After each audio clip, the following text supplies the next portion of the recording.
when they say, So did you get the listing? I said, when they say I found those checks, he said, I was like, send me your copy. He said, oh, I didn't chat. I had to chat.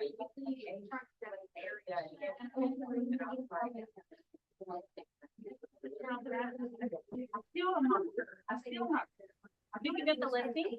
I'm going to come home today, and I'm going back to, Sean's contact with Paul on Wednesday. I'm still trying to do it out. I mean, I checked the title and everybody, and it sounds legit. It sounds legit. Weird. The future. Yeah. The future is here, Yeah. Brandy.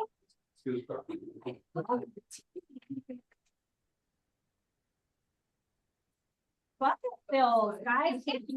Almost July. What in the 6 months happened here? But let's have some bucket fills. Who's got some? Ooh, Stephanie. I want to say our more club meeting was so fun. So it was yay. Yeah, Y'all love some dark chocolate. we love dark chocolate, M&Ms and all. It was a fun event, you guys. If you didn't come, you missed it because we had a great time getting to know each other. There's a few things you should know about me, and one of them is that I love wine and charcuterie. Like if I had to pick a dinner just forever, I used to always say tacos, and now I'm just like, oh, well, what about charcuterie? So I might do that instead. But it was a great time. So good. I'm glad you enjoyed it. It was super fun. Thank you for coming and for the laughs. That was just a fun night. Yeah. Good. I want to fill Allison Brown's bucket. So not only is Allison an amazing new agent coach and just launching our people into production quicker than they can even imagine, but Allison last year took on a position in the State Women's Council organization, and she's done an amazing job and is going to continue. She'll be the treasurer for 2027, which is no easy feat for anyone who's been a treasurer of a volunteer organization. It's really great. But they had a state event yesterday, and it was an amazing event, and all the speakers were really great. Kimber Walton got to come and speak at that, and she's fantastic. And I just thought about it all night, honestly, of what a great event it was and such good content, and you guys packed the room. So Allison, big bucket filled to you. It's fun to be, I'm the vice president of the State of Utah Women's Council this year, and it's been pretty fun to see the opportunities that Women's Council creates for leadership. So if anybody wants any more information on that one. If you're looking to expand your leadership, member. Women's Council, the mission is leaders built here, and women or men can be there. But I can tell you without a shadow of a doubt, I would not be where I'm at in my career had I not said yes to opportunities within Women's Council. Started out with me doing the Pledge of Allegiance in a meeting once, and I remember just shaking my knees, shaking to get up in front and do a Pledge of Allegiance. And the amount of time it took to pick out my outfit, because no pressure, but when you're French, it's like, well, wear something cute because they're gonna take pictures. And I'm like, oh, I pledge allegiance to something I don't even remember. But it really did help me a ton in my career. So if you guys are interested, Full memory, or do you have cards? You have to say, I just said it from all by myself from memory, but everybody chants. Okay. It's the easiest thing you can do. So I'm going to sign you up for the next one to be the pledge girl. Anyway, so it is a great organization, near and dear to my heart, and Allison is just thriving in it, and it's fun to watch her grow. So well, and I got to go to to you, my friend. When we got to go to Washington DC to NAR with Women's Council and see really what's happening with how we collaborate with other states to make Utah better, just all of the things that were happening at that really high level. Yeah, that we have no idea is happening. It gives you a way different example. But okay, anyone else? More bucket fills? Justin and Chris. Somebody washed my Tupperware in the sink, so super early. And whoever that was, thank you. If you make house calls,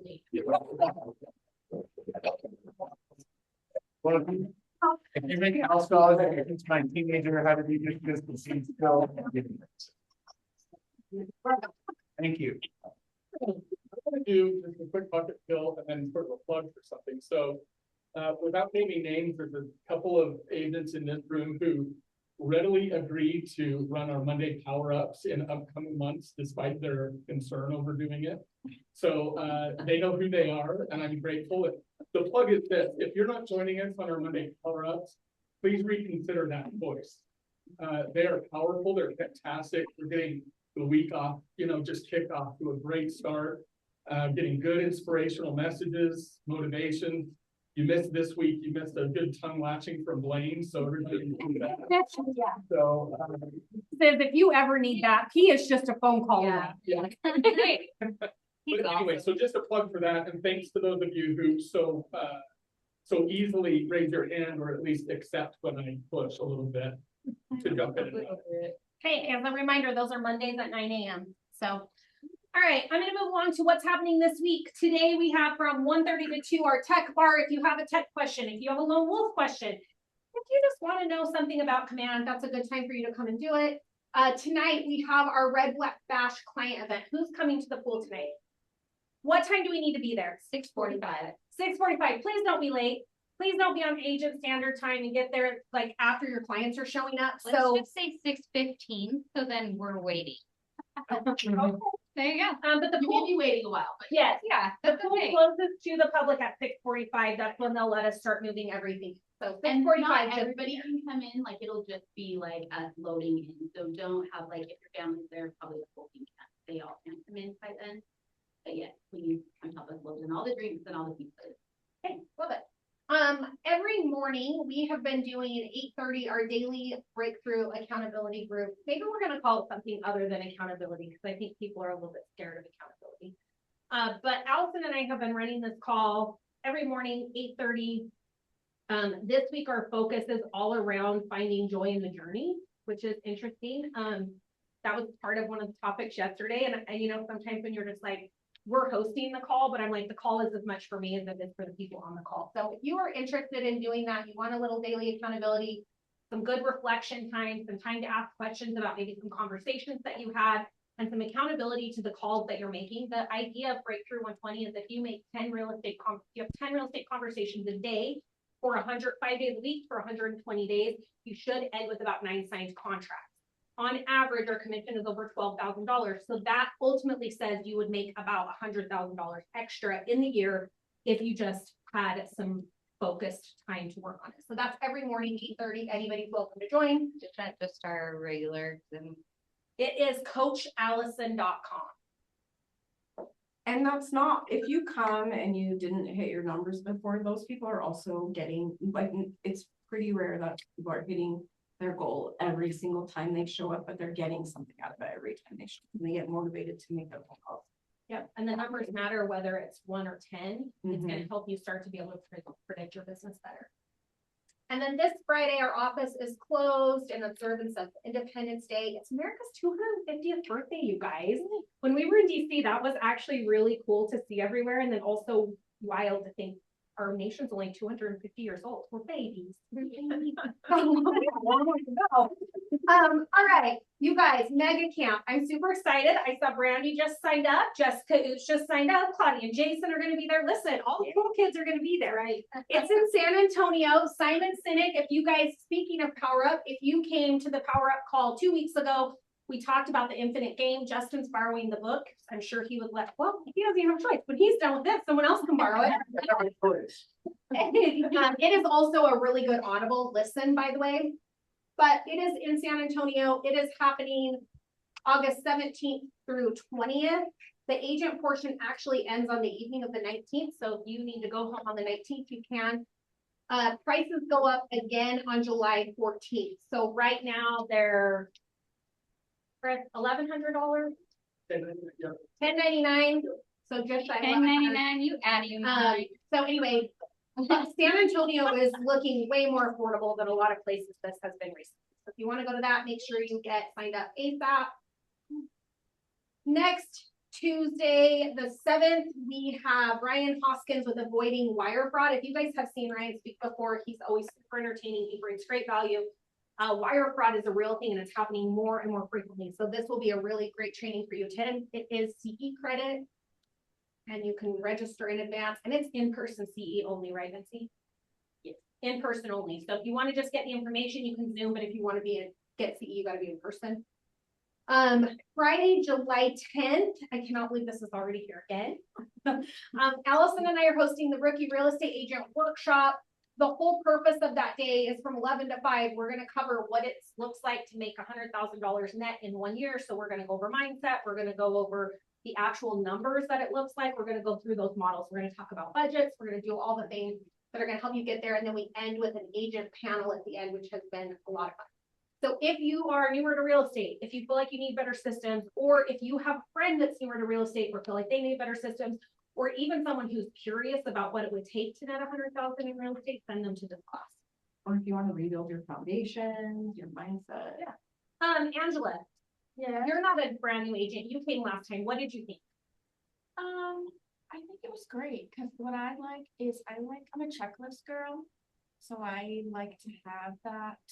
So, yeah, it was just nice also to be reassured that you're on the right track. I love that.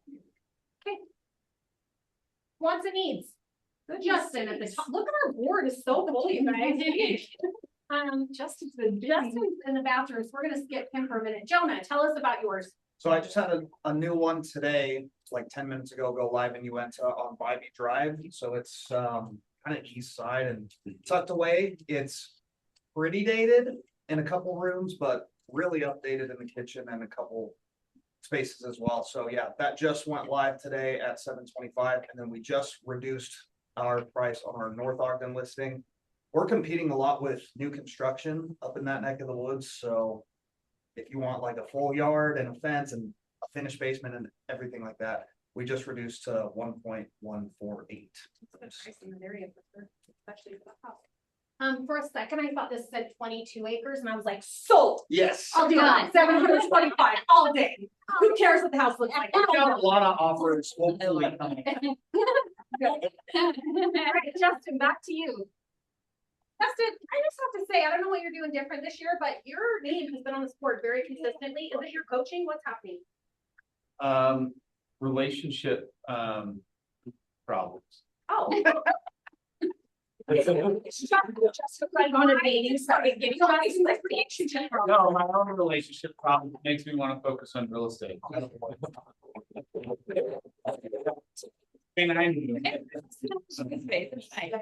tell us about your stuff. So I have a house in the terrace, a duplex upstairs, 3-bedroom, 1 bathroom. 19, I will make a deal. It's online for $2,000. For the people in this room, Only. today only 1950 with utilities. It's a great little house.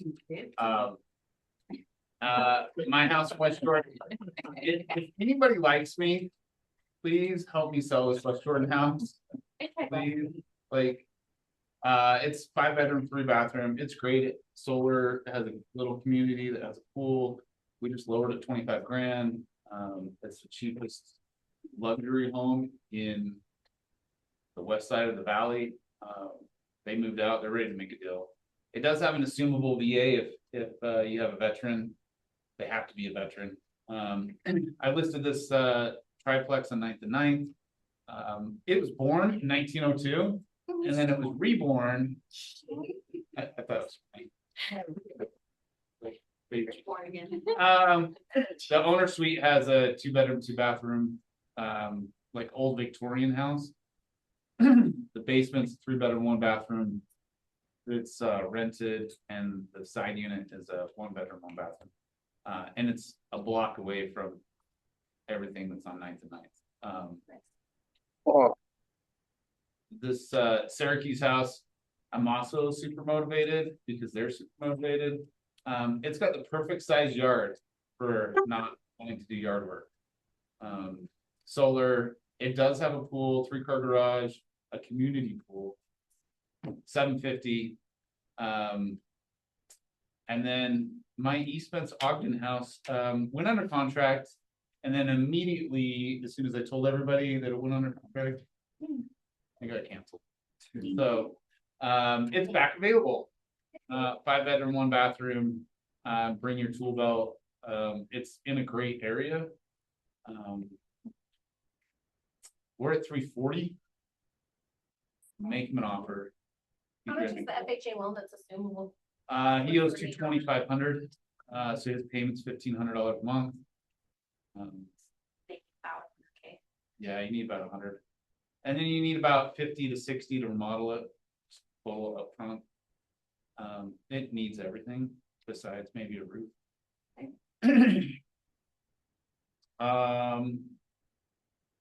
The South Ogden house, we should have listed in the next couple days, 3-bedroom, 1.5 bath, it's, I'm gonna meet them tomorrow, and it's gonna be the low work.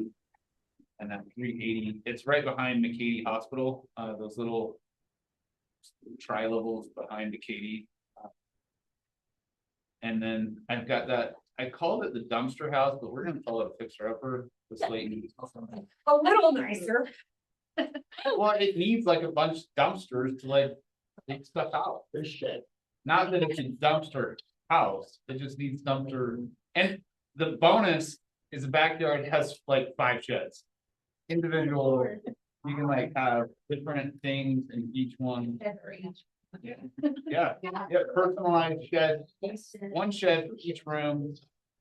400, but the kitchen is nice. So, Angela, no homes, what have you guys done? Well, all of these are on the market. Our powder condo, it is on mountain. You can literally walk to the lifts. The owners just dropped it 100K. Ooh, okay, wow. They want to buy something else, so they need this on. It's very nice. It has its own garage. You don't have to worry about traffic or parking, and you can take your skis or your board and walk across the street right to the.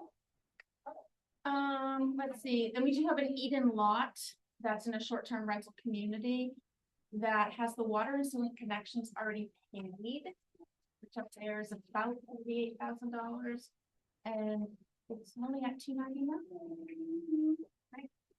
Has really good views too. You can see the lake, you can see the north side, like you can see Nordic. Then we have a Trappers Ridge, which is a short-term rental community with a 3-night minimum, 3-bed, 3-bath. It's got solar 100% paid, plus it has a level 2 charger. That's all coming with it for $900. Can I throw out one comment on the 299 lot that's in the Bridges?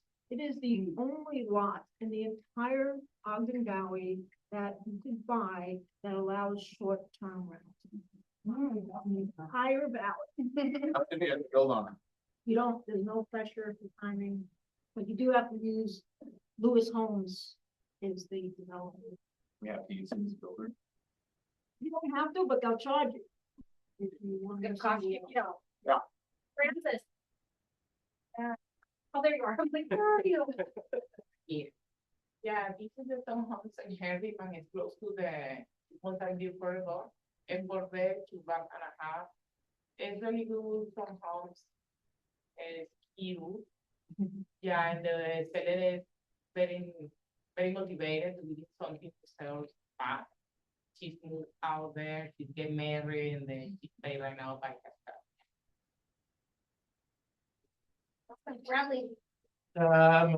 I've got this, it's been on the market for 50 days now. We just had a $20,000 price drop. All of our feedback's been it's well priced, so we're just looking for the right buyer. We've got one, they're buying one that's under contract, so we're hoping to get this one sold soon. So bring your buyers. It's got 2 sheds, so not one for every room, but I feel like it's plenty. The shed storage is ample. But they've got like a pergola out back and a fire pit, really nice hangout spot. Bradley, it's a tri-level. It's high level. Okay. I have a new listing in Ogden. It's 331 North Eccles. It's 450. It's a 4.2. It is completely remodeled. It's a really well cared for home. It's all brick. It's got a new roof. It's got a new driveway. It's got RV parking. It has the 1-car detached. It has a really nice shed in the back. The downstairs they turn. There's one shed. I do know, like, Think about my property all day. But this one, they created the family room space. They turned into a really nice primary bedroom with a nice walk-in closet. You could switch it back to a family room if they need the space for that instead. It's still gonna have space for 4 bedrooms. And then I have 1032 Sarah Lane. This one I need your help getting sold. This is my daughter's property. They're trying to buy another house. It is, here's what I'm gonna say. It's 283,900. It's super well cared for. It's really cute. They're 2-bedroom, 1.5 bath. The primary bedroom is large. The secondary bedroom has a large walk-in closet. They have a great little patio space. Pride of ownership in this community really does abound, and that there's no rentals allowed. I don't think there's any that are rentals right now because they did grandfather them for a while, but I think all those owners have moved on. So it is truly an owner occupied community. If you have someone who that's important to them, you pull in and it is a cute community. Everybody has flowers on their porch and it's very evident that there's pride of ownership there. So if you have anybody even close to 283,900 or around there, go show it to them. She's getting a little bit antsy to maybe do another price. What's the HOA?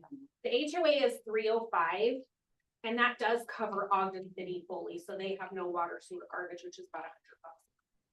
And then it covers exterior maintenance and insurance, and they all just got new roofs. Wes. I've got a townhome in Ogden, it's 3990 Grand Mercy. We just dropped it $2,500. It's now 332.5. It's I got you a little bit excited with the 4 and 4. It's actually 3 and 3. It's just we just put a new AC unit in it, 7 new electrical panels being put in today. There are 2 pools. The HOA is $375 and has a home warranty that's good through 2029. So and home warranty is excellent. And that's how the panel's being done. That's how the AC unit was done. It's a real good deal. It shows very well.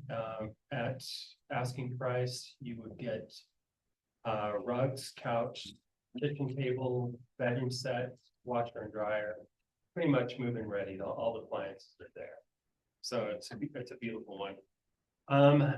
I've got an upcoming mobile home on Washington in North Ogden. It's going to be roughly about 49,000.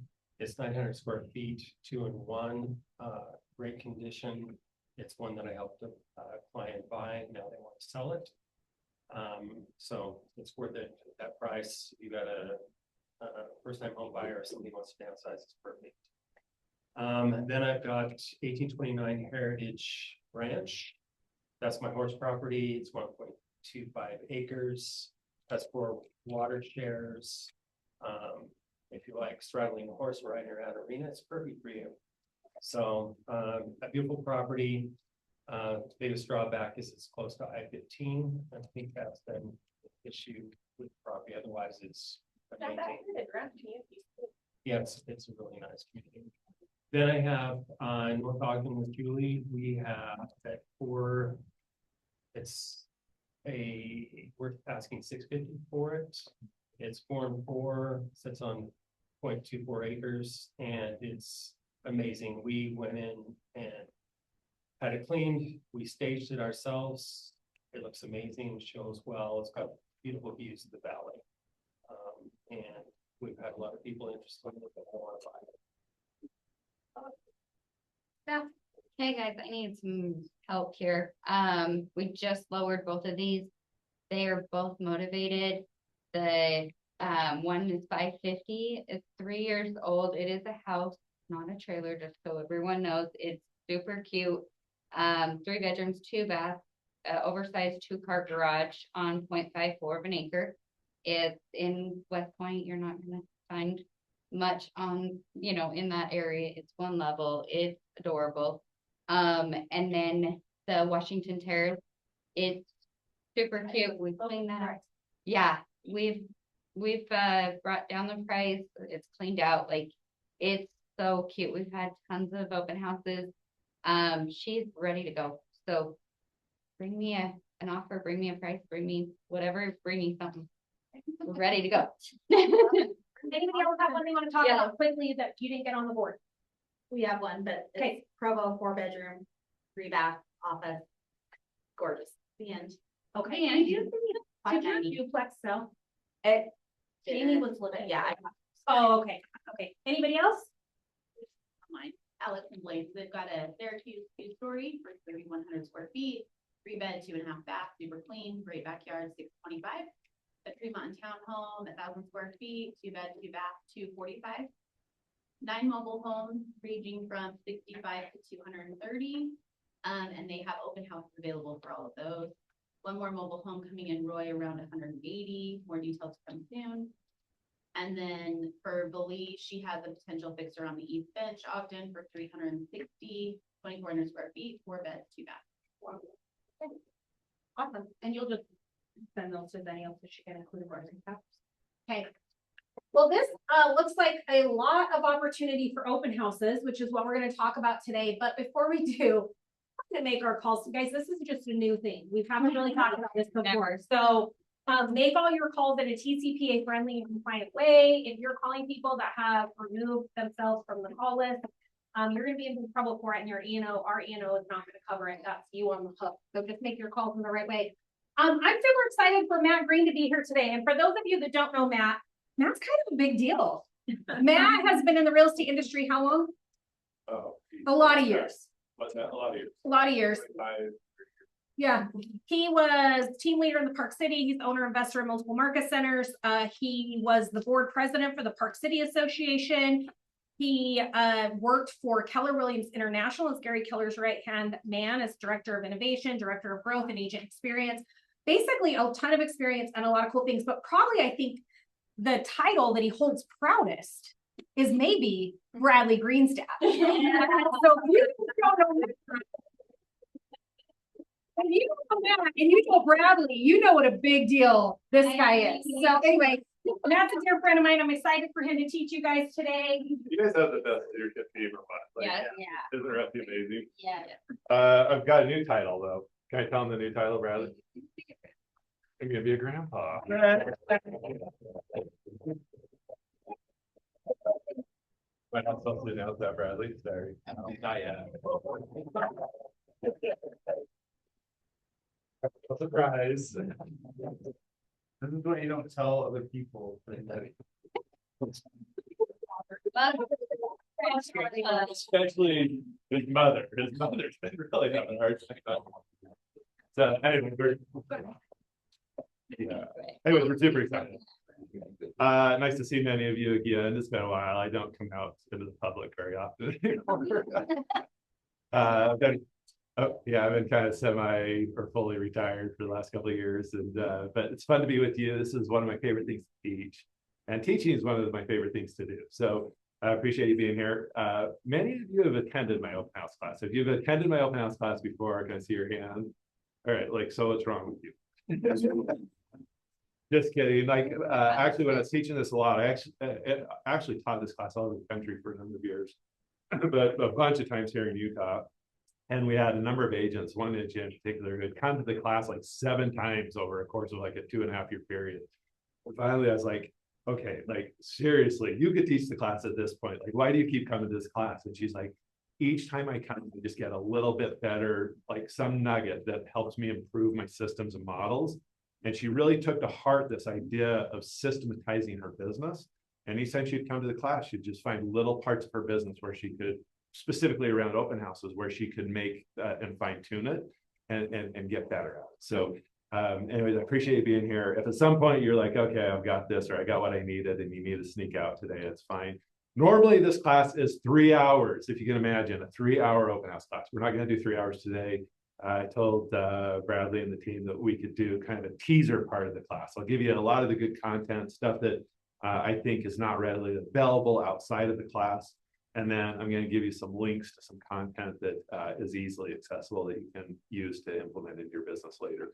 And then at some point, if we decide we want to go deep on this class and really get into the weeds and go through all the content, the examples and the scripts and all the things that we do, we can schedule a time to do the full 3-hour class. I'm going to try to take this 3 hours of content and get it into an hour today. And so we're going to go kind of quickly. I want to start with a question. So from the group, how many of you are licensed? If you're not a licensed agent, let's say that. If you're not a licensed agent and you're here in some other role, raise your hand. Just curious. Okay, Chris, Vinci. Okay, so we know what your guys' roles are. That's good. A lot of times we'll have, what's that? Oh, sorry. A lot of times we'll have agents bring admins to help kind of implement some of these strategies and ideas. All right, how many of you have been in the business less than 2 years? Less than 2 years. Okay, a couple of you, awesome. And then 2 to 10 years. Probably the majority of us, and more than 10 years. Mike, I know you've been a few more than 10. So 12 now? Or is it 30 now? You're more close to where I'm at. All right, good. All right, so I think regardless of where you're at in your business, you'll find some things that apply here. And a lot of the concepts and ideas that I'll talk about today are applicable across strategies. So we're going to talk about a handful of different strategies. One of my very favorite slides comes from this image that's found in one of Gary Keller's book called The One Thing. And he illustrates this idea of the geometric progression. So can anyone tell me quickly what is a geometric progression or what this illustrates? Does anyone remember? Great, I'll tell you. So it's basically the concept or idea that you can take a 2-inch domino, and a 2-inch domino, of course, will knock over another domino its own size, but it actually will knock over a domino that is 1.5 times its size. And if you stack up the right dominoes in the right order, within a very short period of time, you can knock down a huge domino. In fact, if you played this out, I think within 21 dominoes, you can knock over something as tall as the Eiffel Tower. So with just 21 dominoes, right, starting with a 2-inch domino, progressively knocking over something 1.5 times the size of the previous thing, within 21 or so dominoes, you can knock down something the size of the Eiffel Tower. So this idea applies because I talk and frequently have this conversation with Bradley. Excuse me. Yeah, no, just what happens when you ride your bike a lot in the smoky air. This business can be incredibly challenging and difficult if you don't do the right things in the right order. But if you do and start to focus on the right things in the right order, the first 2 to 5 years can be challenging, but all of a sudden at year 5, it starts to get a lot easier. This first handful of years are very difficult.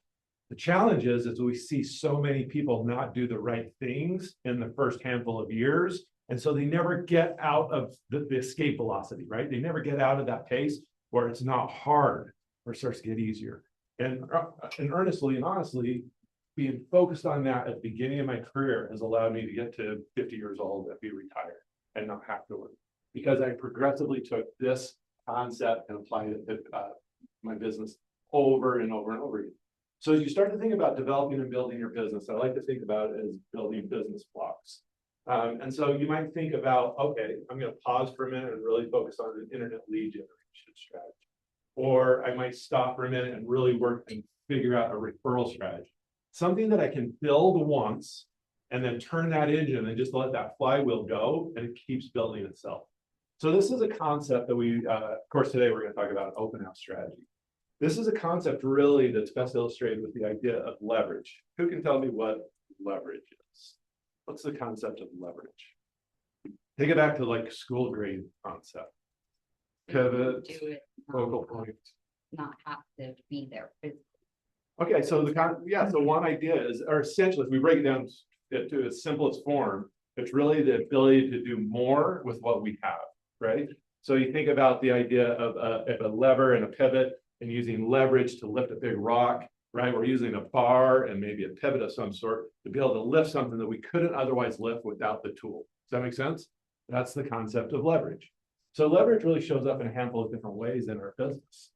One of that is we hire people. We hire someone to help us do things. Now, frequently in our business, I see people hire people too quickly before they've really built out the systems and models. And so now it's just both of you swimming in a mess, right? But like, what should we do now? Well, let's make it up. Really what we should be thinking about is building systems and models. And many of you have heard of the story of Henry Ford. Henry Ford was famous for what? What was Henry? The assembly line. Assembly line is a simple way of saying a system. He designed a system that allowed him to put cars together faster and more efficiently than anyone else in the industry, right? So it allows them to do that. As real estate agents, as we start to think about these different strategies, one of the ways we gain leverage is to start to document and build our manuals of how to do things. And once we start to build our manuals, now I can hire someone for some amount of money, less than what I make, to do those things for me, or I can do them faster and repeatedly, easier over and over again. Does that make sense? So leverage shows up in the form of people. I talked about that one. Systems and models, developing systems and models. So once we've done it once, we can kind of set that flywheel in motion and let it keep running. The third one is, any ideas? Technology. Technology is a leverage piece that allows us to do things more efficiently, more quickly, right? And all of us are using leverage. Technology is leverage in some way. Anyone walk or ride their horse to work today? No? Okay, yeah, so you use leverage in an automobile to be more efficient in getting here quickly. So how do we apply some of those same principles and ideas to our real estate business? If you haven't read the Millionaire Real Estate Agent book, I highly recommend it. It was my Bible as I started to build the business. In fact, I took those principles and applied them to several other businesses because they were just so foundationally smart on how you think about business. But as it relates to real estate, we have these three elements of our business: leads, listings, leverage. And anytime that we can really focus on generating listing leads, so leads that are listing focused, this is going to give us the greatest opportunity to grow a sustainable business that kind of creates that flywheel effect for us. So today we're going to talk highly about how does open houses help us create that listing lead business, focused business. Make sense? If you're with me, say yes. Yeah. Okay. All right. So anytime I start to think about developing a business model, again, creating leverage or a system within my business, I really think about these four things that help me think about it. So what is the lead generation strategy? You notice at the bottom of that triangle, there's leads, listings, leverage. Well, there is no business without leads. Are you with me? Yeah. And if you want a sustainable business, you have to figure out how to consistently generate leads. One of the problems we get frequently is we get a lead, we get some business in the hopper, and then we forgot to generate leads. And then all of a sudden we're in a place where we're like, okay, well, that deal closed, now what, right? We need to have systems that are consistently generating leads for us. And the more that we can leverage that activity such that it doesn't take our time and effort to do it, the more effective we're going to be in the business in the long run. All right, so there's four things that I think about as I start to build each of these little business building blocks. What is the lead generation strategy? What am I focused on? In this case, it is open houses, right? So in this case, my lead generation strategy is an open house. Now I'm going to ask this question. Is it a clearly developed written plan? I had an assistant who worked for me for a number of years, and I would always say, if you got hit by a bus, could someone do your job tomorrow? Finally, she came into me and she said, can we stop saying if I got hit by a bus? Can we say if I won the lottery? Okay, I can get on with that. She's like, I don't feel comfortable every day you talking about me getting hit by a bus. All right, so if you win the lottery, could someone step in, kids, partner, whoever, run your business based on the manuals you've developed to run this plan? All right, is it integrated into an automated CRM follow-up system? You guys have provide to you Command, which is an excellent system to handle this. But the reason why I talk about this is if we don't have those automation pieces, those things that trigger us on what to do next, it really loses a lot of the opportunity for leverage, and it really constricts the number of leads and people that we can deal with. So if you think about this, when I show up to work, log into my system, if my system says, here are all the things that you need to do today, here are all the people that you need to touch, here's how you're going to touch them in a compliant way, in a nice way. Touching people always sounds a little weird in this day. But anyways, if you are reminded of the things you can do, all of a sudden the CRM allows you to be much more effective versus you trying to remember where everybody is in your process. Does that make sense? So you've got to develop your own plan, and then you've got to build it out in a CRM that allows you to automate most of it. And then finally, are you measuring your results? If you're not measuring your results, or if you don't have some mechanism, some scorecard that you're working from, then it's really hard to understand what's working, what's not working, what tweaks do you need to make. So you've got to have some element of how you're measuring your results. Now, in the 3-hour class, I walked through a bunch of examples of what those might look like. Today, we won't be able to do that, but it gives you just a sense of thinking strategically. What's my scorecard relative to this strategy? Now, let's just for fun, give me a couple ideas. What might you track in an open house strategy to determine if you're having success? Where did they come from? Okay, yeah, so where are the leads coming from? Are my strategies to generate the traffic working, or are these just random people showing up? Okay, I like that. What else? You can track like how many doors did I knock and how many people showed up from that activity. I love that. So we're thinking about lead activities. What are the lead measures that will generate the lagging result? And so door knocking is a great way. Am I doing my door knocking? If I'm holding a team accountable to the strategy, knowing the number of doors that were knocked is a really critical one, right? Are they doing the activities? Awesome. Anyone else? How many of them convert to buyers or sellers, right? Like you want to kind of have a lead and lag measure balance of the two activities. All right, so what we normally cover in the class is how to market and plan for the best open house possible, what systems to have in place to capture each visitor or contact, specifically, how do you capture strategies for capturing information, the buyer and seller's contact information, and then the follow-up strategy. Can someone read? I'm assuming everybody can read the class. No, I shouldn't assume that, Russie. No, I would not assume. Okay, I need some. Bradley, would you read? I know. Bradley, read. Bradley, stand up and read this one. Here is the goal. Wait, there's a final part you don't understand. Stand up. All right, there you go. All right, the goal.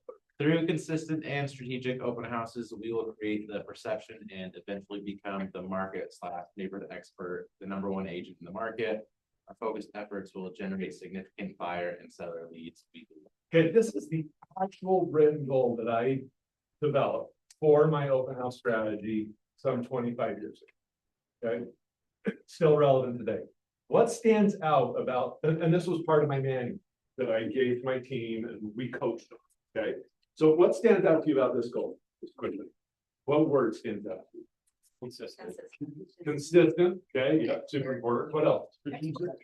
Strategic. So we're gonna be very strategic, meaning we want to not just do open houses anywhere. We want to do them in places that we want to become the market expert. Yep. The outcome, like the outcome, how we know we're gonna be successful is we're gonna generate leads. Oh, generate leads, and it's specifically buyer and seller leads. Good, like that.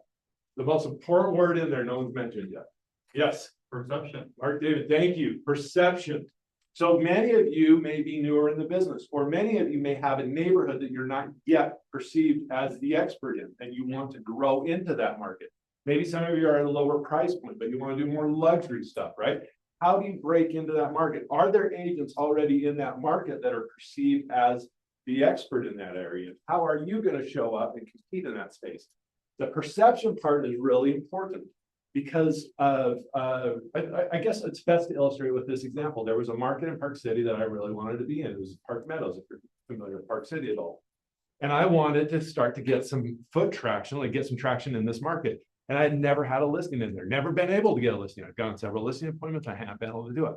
So I started asking agents in my market if I could hold open houses in that space. I would hold open houses for them on behalf of them, but I'd put up signs all over the neighborhood with my name on it. After doing this for months, I finally got a listing opportunity. Again, I'd been turned down multiple times in this market because I had never had a listing in that market. I went to the listing appointment. I did the listing appointment. When I got done, they said they'd like to list with me. I was surprised. I said, that's great. Tell me why. I'm assuming that you're going to meet with some other agents. They said, no. Also a surprise to me. I said, well, that's great. Why did you choose me? Do you mind me asking? They're like, why would we work with anyone else? You dominate this market.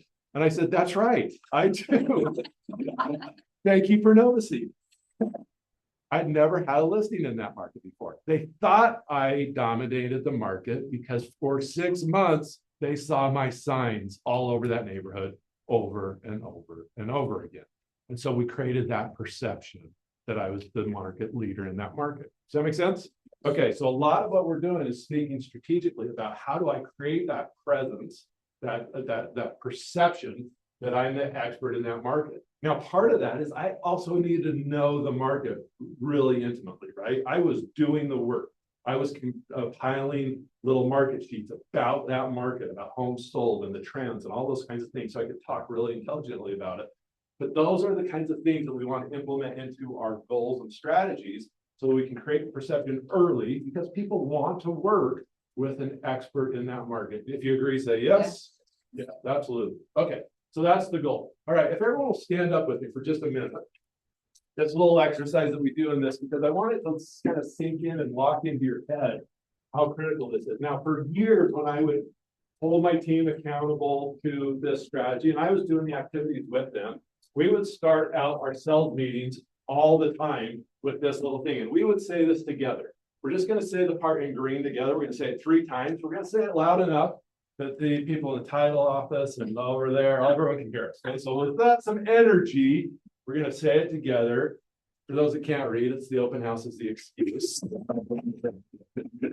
And then we're going to give it a little fist pump, okay, when we do it. So 1, 2, 3. The open house is the excuse.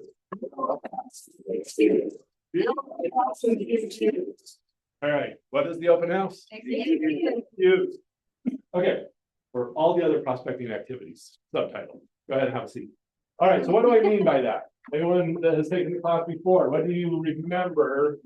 This is the most important part. If you don't remember any taking the class before, you're in the right place. It's good you came back.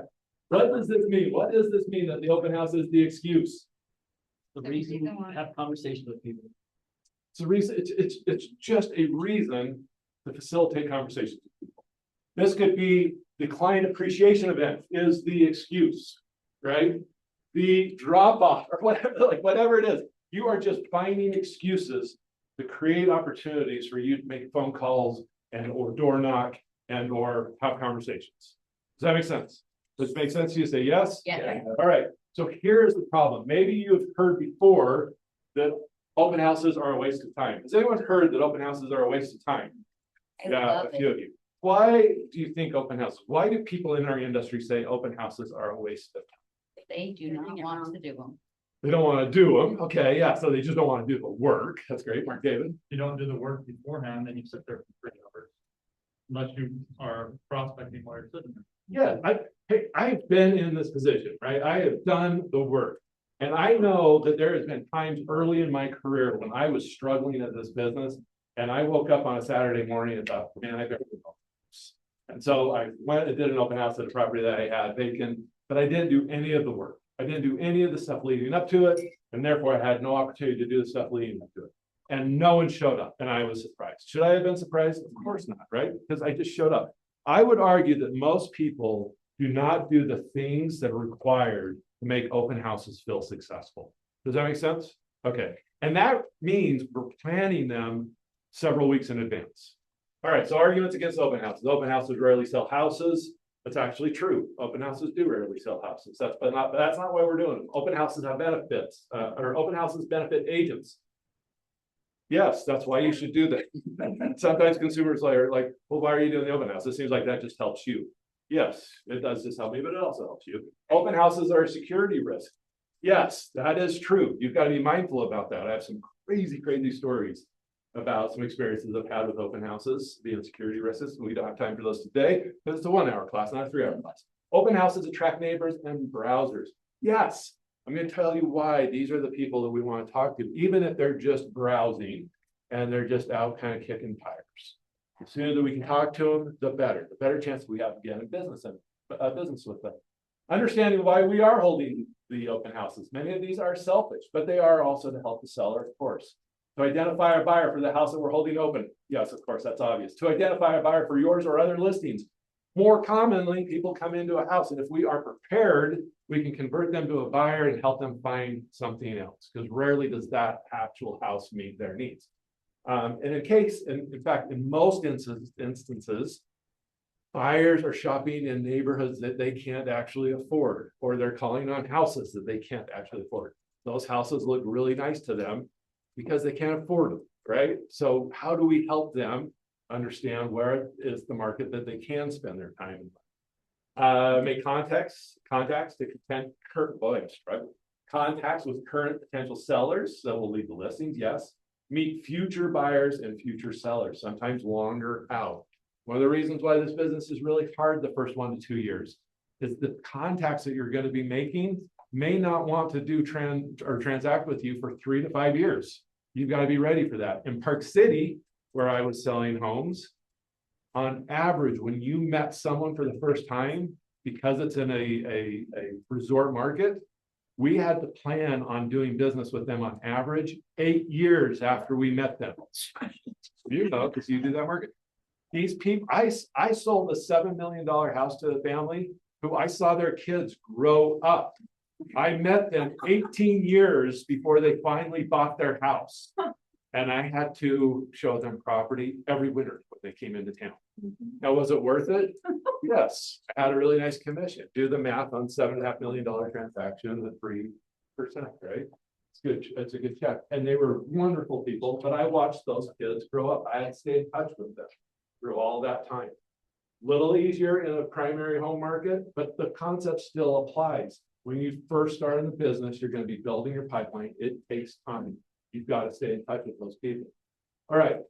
One of the things that's most valuable that I think that we get from the National Association of Realtors is the report. It's the Home Buyers and Home Sellers Guide. This data is from that. It helps us understand what buyers and sellers are looking for, what kind of property are they looking for, what are they looking for in an agent. There's all kinds of stuff that's really good to pull from this. If you don't pull this report, it's free to you every year. You should. There's some really good content in here. What this tells us here is that there's a significant portion of buyers. This is first step taken during the home buying process, first time and repeat buyers. So all buyers, they're driving through neighborhoods and visiting open houses. Now you can see there's other things, primarily doing things online that they did first, but we see that open houses and yard signs become even more relevant when they look at the information they use. So where did buyers find their homes? This is the information sources used in the home search. So where did they, the first one was the first step they took. This is what they identified as the the information they used in determining where they wanted to buy. So you can see here, 50% said open houses, 33% said yard signs. The other two are both online activities. So what we know from this is that people are still actively driving through communities, looking at open houses, and using yard signs as a means to engage with an agent for the first time. Where are we finding that? This data is from NAR. So if you go to the National Association of Realtors and search for the Home Buyers and Home Sellers Guide, that's what it's called. And it's like a 90-page report with all kinds of information. Okay. So when you start to think about it and consolidate this information, buyers use a wide array of resources in searching for homes, but 50% identified attending an open house. 50% of home buyers attended open houses at some point during the process, in their home search process. All right, this is one of my absolute favorite slides of all times. And this is been true year after year, they update this, and it is shockingly consistent. And what this slide says is getting the appointment first wins. This was one of my biggest aha moments in my career, because this was the same 20 years ago. And what it told me was that I didn't need to be the smartest, I didn't need to be the best looking, I didn't need to be, you know, super magical at whatever I said. I had an 81% chance of getting the business if I was the first one to talk to them. I had to figure out how to be first. So part of that included me saying and making a commitment to having a BAT, we called it the BAT phone, right? It was the phone number on which any client or those on our signs and our website, anytime that phone rang, you picked it up no matter what, right? And in many cases, people are very empathetic about you having a life. I remember distinctively, I was at a game, this was years ago, Bradley was probably junior high or something. We were in Utah County down by BYU, and he was playing in a hockey game. And I hadn't seen him for a while because I've been busy, it was really busy with traveling. It was a high school game, I remember it. Anyways, I showed up, I was excited to see him play, and just as the game was getting started, the BAT phone rang. And I was like, right? I want to be present, I want to see the game, but at the same time, I made this commitment and I knew this strategy, or I knew this statistic very strongly. So I picked up the phone and you could hear, I mean, the person said, clearly you're in an auditorium or something. But I said, I'm about to watch my son's game, but I wanted to let you know that I would love to speak with you about whatever your real estate needs are. They were calling on a property in a neighborhood in Park City. And I said, hey, listen, if you wouldn't mind, I'm here to watch my son's hockey game. Could I call you back in about 2 hours? They had just called off one of our signs on a listing in a really high-end community in Park City. And they were super cool. And they said, yeah, absolutely. We don't want you to miss your son's game. Give us a call after. And I said, I'll call you about an hour and a half. I called them back in an hour and a half. We got the business. They ended up doing a deal. It was worth probably $90,000 commission to me. And so, you know, very much worth the time, right, to take the call. But here's the question. What do you think would have happened if I had not picked up the phone? They would have driven to the next property, seen the next sign and called that sign, and that agent would have worked with them, right? So just thinking about this and about strategies, and I kind of come back to this idea of agents complaining about looky-loos or people coming into their open house and go, yeah, we're several years out, and an agent going, well, that's not worth my time. Right? Those are the things. So if we can get first in line, think strategically about strategies where we get to have conversations with people early in the process, there's huge amounts of value with that. Does that make sense? If you agree, say yes. Yes. All right. Yes. All right. We're going to watch a couple we're going to watch one video and listen to one audio. And I think it's a really good illustration of how these professionals have considered the business. Now, this first video is about 3 or 4 minutes long. It looks super old, but it's still like you're gonna kind of laugh at it. Looks like it's from the 70s. It's not, it's from the 90s. But for us that are this age, it feels better if I say 70s. Okay, so it's from the 90s, but it's a couple of the top agents in Keller Williams for years that have just crushed it. They're talking about their own businesses. We're gonna watch this 4-minute video. Then I'd like to hear your ahas. And then in just a couple of minutes, we're going to listen to a 10-minute audio interview with Gary Keller and an agent that many of you may have heard of. But both are excellent. So as you listen to these things, I want you to write down your ahas so that you're ready to share them back with the group when we're done. Everyone agree? Yes. Okay. So bad. Somebody will play for me. The 3-hour productivity solution. Lead generation 36-12-3. Chapter 7. Open houses.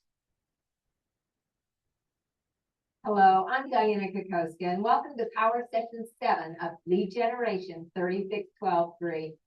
In this session, we're going to look at the role open houses can play in your lead generation program, just another option in your lead generation strategy. We're joined today by our guest Ron Tackle of Arlington, Virginia, and Mike Mendoza of Phoenix, Arizona. Thanks for joining us. Hey, thank you. Great to be here. What are some of the important steps to holding an effective open house, Ron? The basics of an open house are really very simple.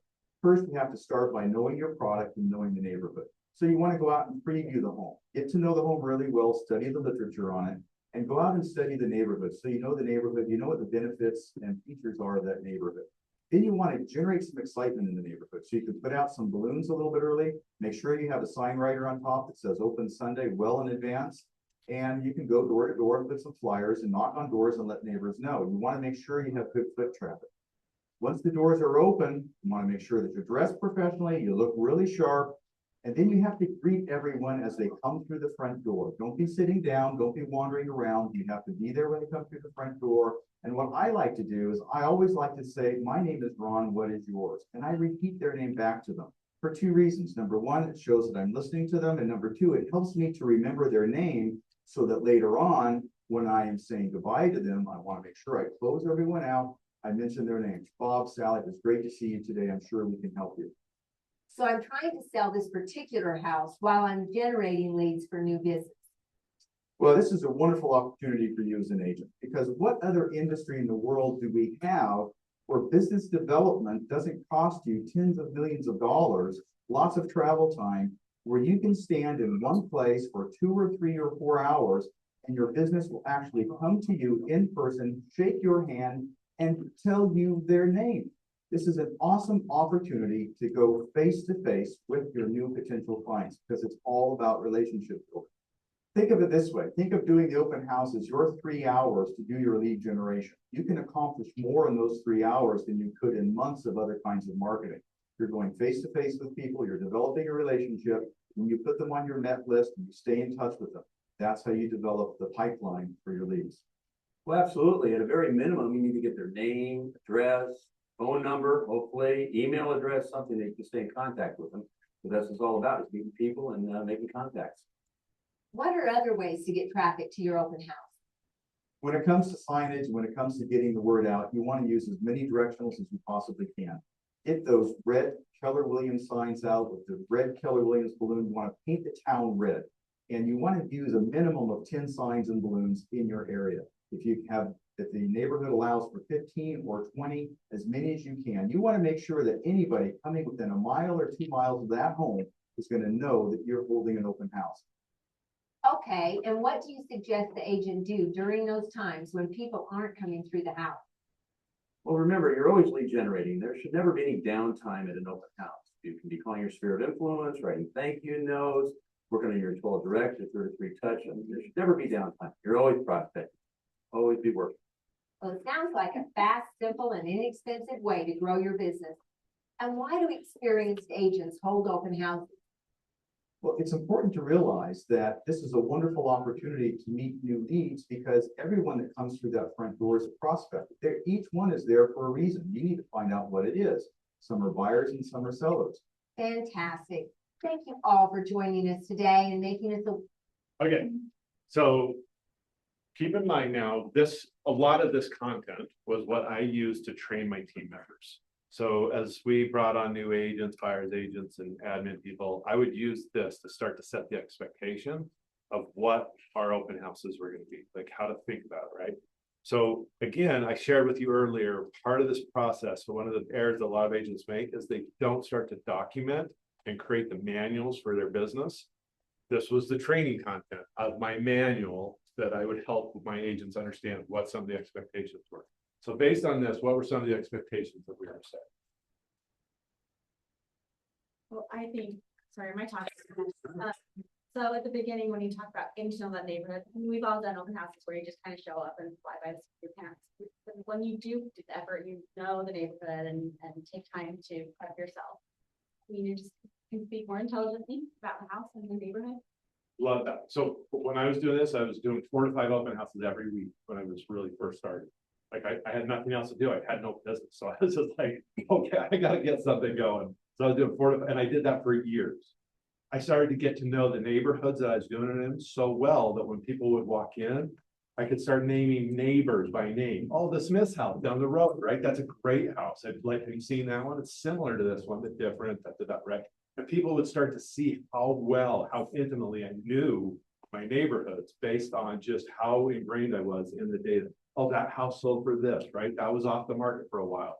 Oh, they told you it sold for that? That's cute. It actually sold for this, you know, right? Like all those kinds of things. So knowing and being really intimately familiar with the neighborhoods. Great. What else? Dress professionally. Stand up, shake hands, right?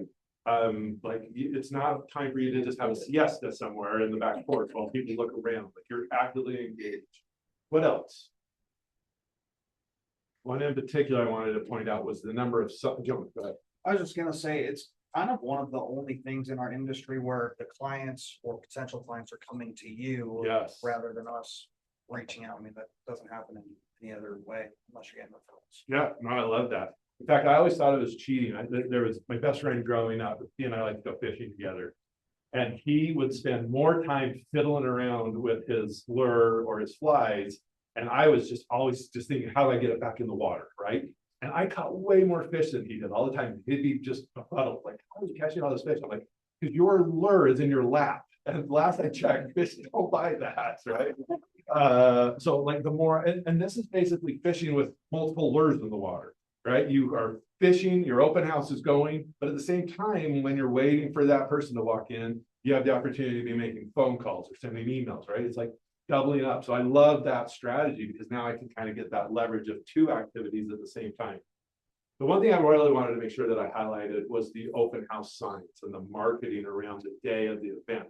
So there's another video that I normally play with the Ron gentleman where he started out sending out a couple hundred postcards. And now when he does an open house, he was sending out about 20,000 postcards every week. Now you think about the cost of that. That's very expensive. But over time, of course, he's measuring a return and seeing that. And so it grew over time. In the interview, he talked about how he started with a few numbers and then it grew, grew. Same with all these strategies. As you start to realize how you're getting a return on that investment, you can double down on it and go bigger. But if you think about the signs, one of the mistakes I see agents make so frequently is there's not enough signs out. I'm sure many of you are familiar with Ryan Ivy. Ryan Ivy has a listing currently in my neighborhood. And you would think that Ryan Ivy owned the entire town on the weekends when he does an open house. I mean, it is annoying.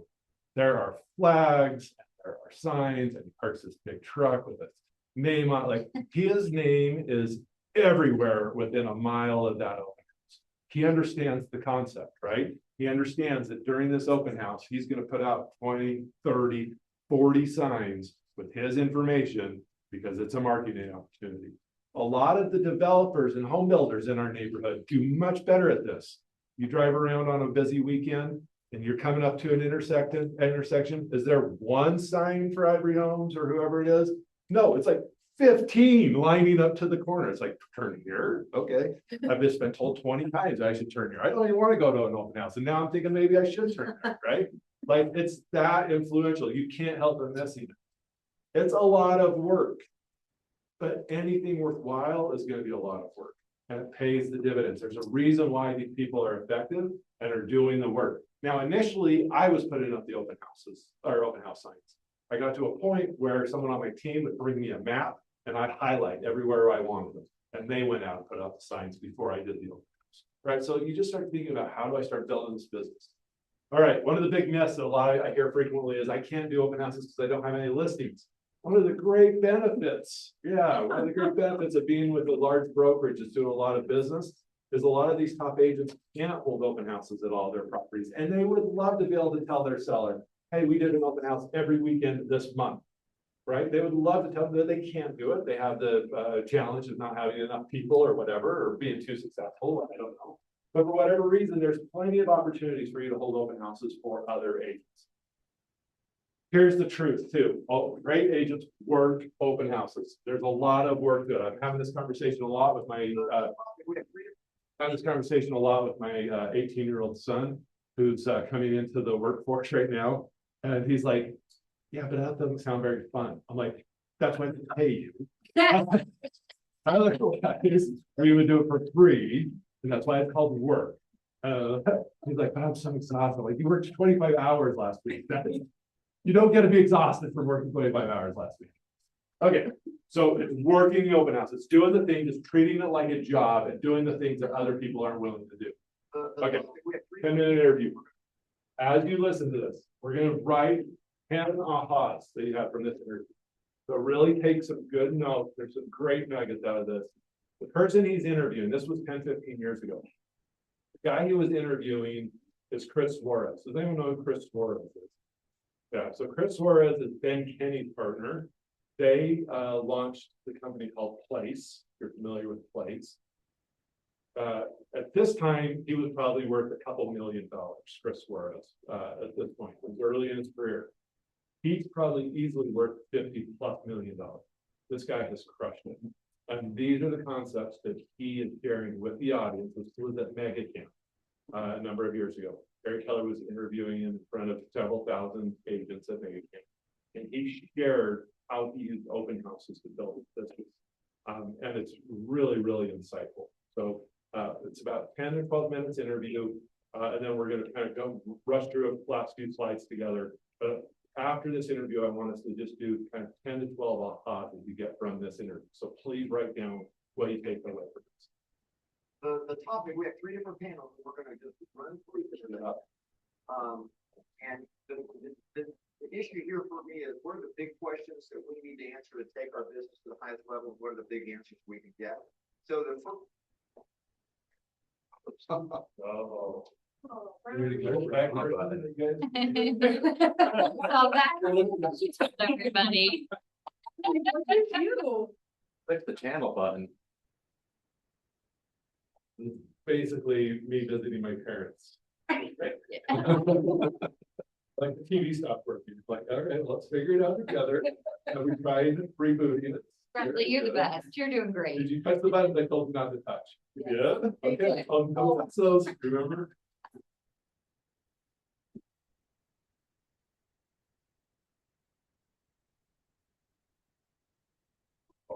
My favorite slide. I love that. The topic, we have 3 different panels, we're gonna just run through this thing. And the issue here for me is, what are the big questions that we need to answer to take our business to the highest level, and what are the big answers we can get? So the first, we're gonna run, this first panel on strictly lead generation. So, Chris, let's start with you. If you would just tell us just a hair about yourself, and then let's just dive into what you'd like to talk about. So I'm Chris Suarez from Portland, Oregon, and 3 people that like you. yeah, I see that. We so born and raised in New York, moved, did real estate in New York, moved, did real estate in the next city, moved, in Portland now, been there about 3 years in Portland, Oregon, and So you went from 0 to 23 million in 3 years. yeah, my first year was actually, I was a team leader at the office, so I've been running my real estate team 2 full years. Okay, so you went from 0 to 23 million in 2 years.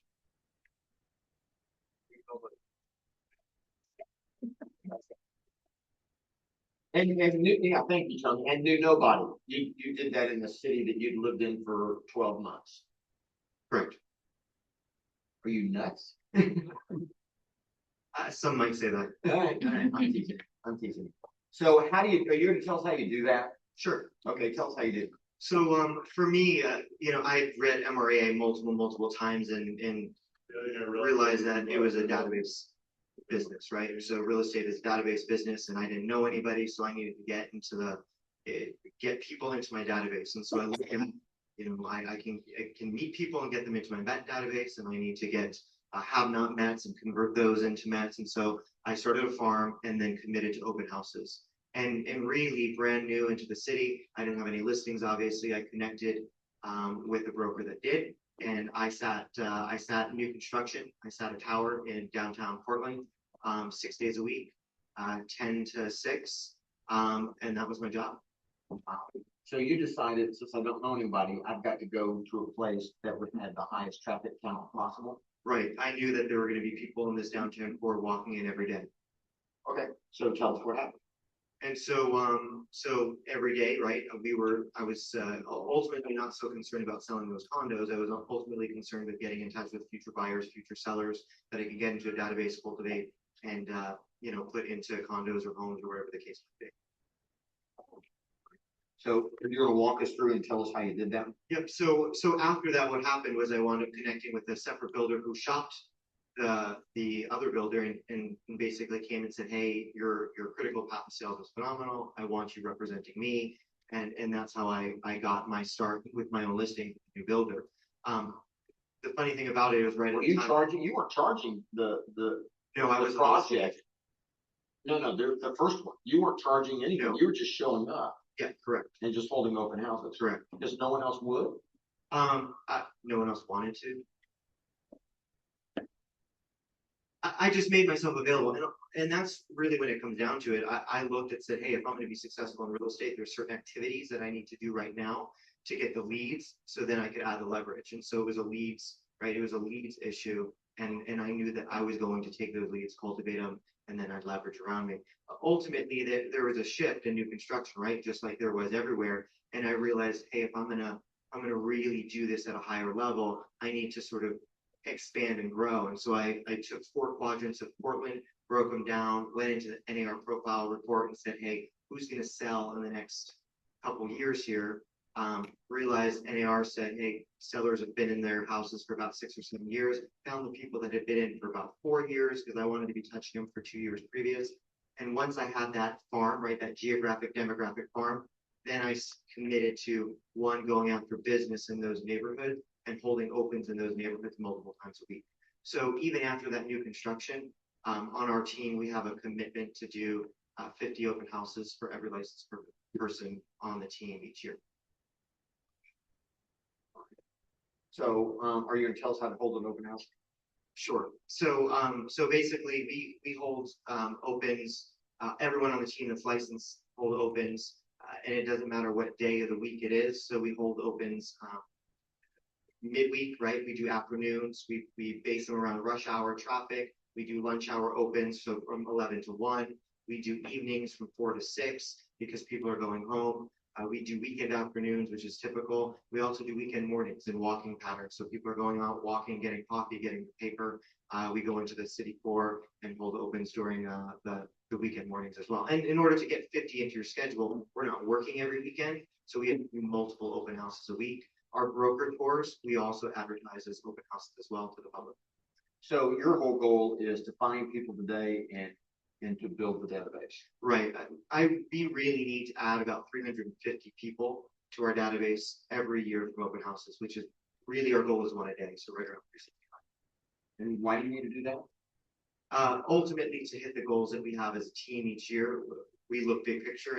And when we set up our goals, when I looked at that 12-to-2 ratio of what top agents were doing with their Met database, I said, well, I'm going to assume that on average, I'm not great. So I based my numbers off of 24-to-2 ratio. This goes back to being specific about your farm, right? I think a lot of agents jump in and they say, okay, you know, who in the office has an open house, I'll hold it. I was real specific about where I was going to spend my time. And I wanted to spend my time in a location that I wanted to do business in, that I wanted buyers for, and I also ultimately wanted sellers. So for me, my role in the team is to focus on sellers. So when I do my opens, they're a phenomenal way to get in the line of future sellers. So there's no point in me doing opens, 20 miles from where I want to be. I selected my opens even before I had those listings in neighborhoods I wanted to be in. It amazes me. There's a house around the corner from where I live that is a Keller Williams listing. Actually, there's 2 Keller Williams listings right around the corner. And every weekend it's a different real estate agent holding it open. And I just shake my head because clearly, number one, the listing agent doesn't understand.